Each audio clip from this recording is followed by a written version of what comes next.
This is the seventh video in my tutorial series where I'm attempting to animate a skeleton model. And we left off in the last video placing some bones to control the eyes with. So I'm going to finish up on that. And there's only really one thing left to do here. And I'll select the two bones and add a constraint to them.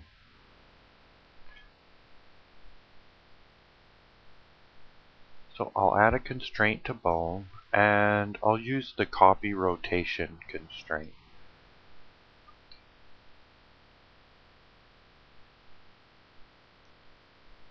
And I believe that I'd be good in either world or local space, but I like to change these to local space because it seems to work better.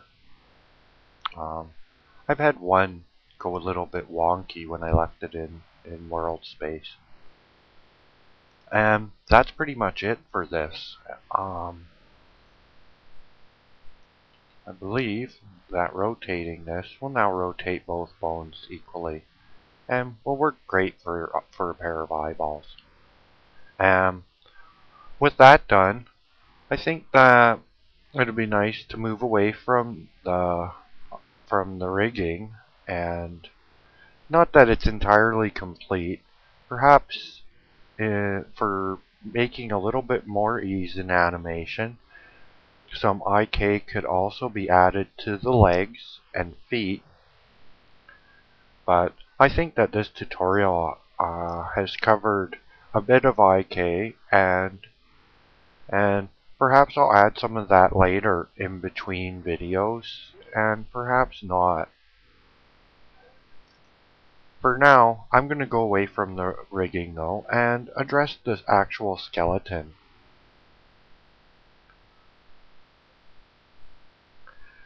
First off, what I would like to do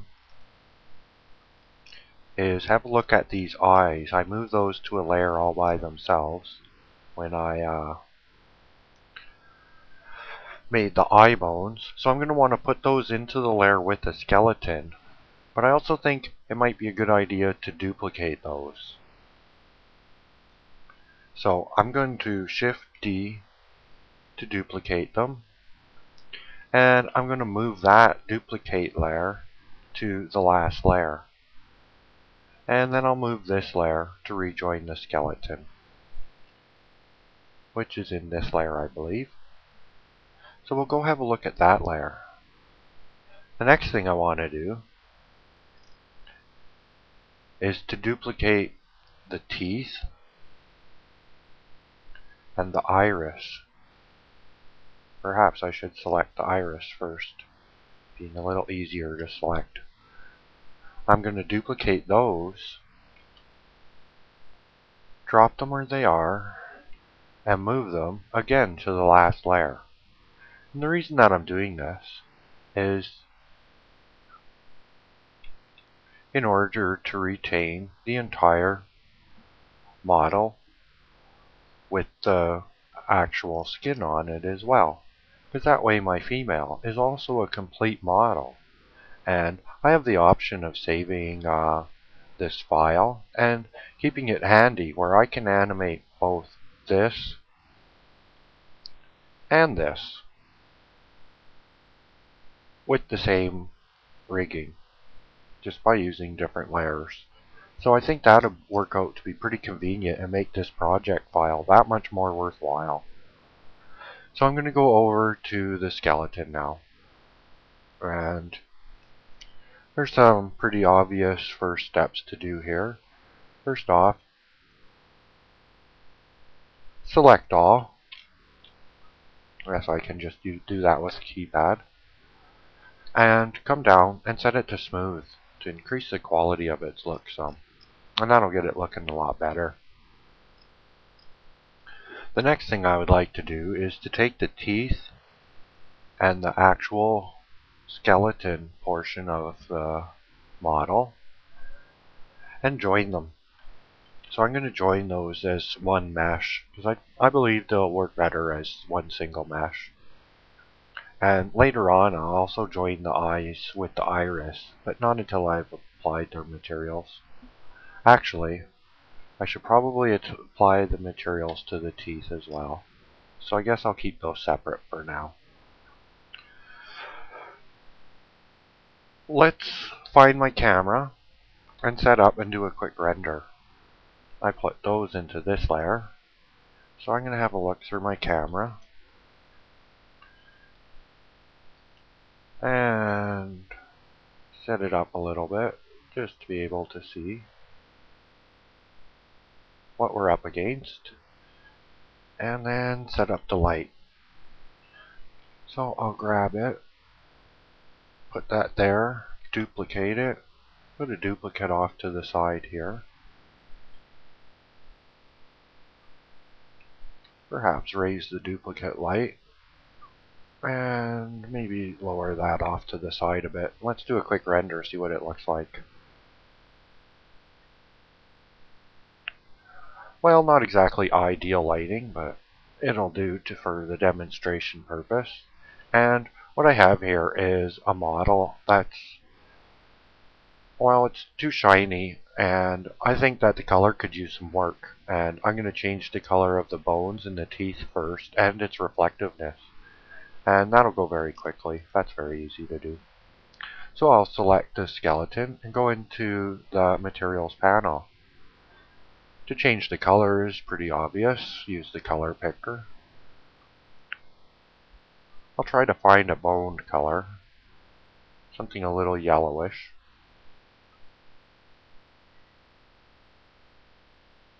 And I think that looks okay. And to get rid of all that shininess, I'm just going to drop specularity to 0 and hard to 0. And that's going to make it a very flat color. Now I'll do the same thing to the teeth. Change the color. Try to get something that stands aside from the color of the bones. And again, I'm going to change its specularity and hard down to nothing. And let's just render that, see what that looks like.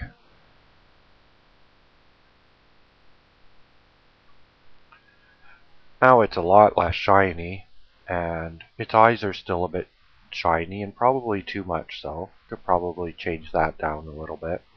And I think I'll alter the color of the teeth a little bit so they stand out more, and perhaps lighten the overall color just a touch.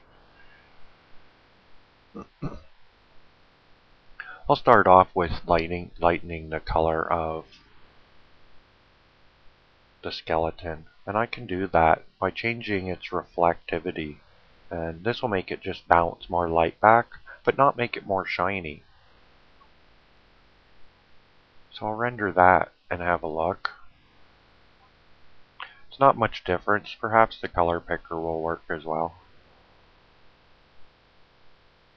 So I'll slide this over a little bit.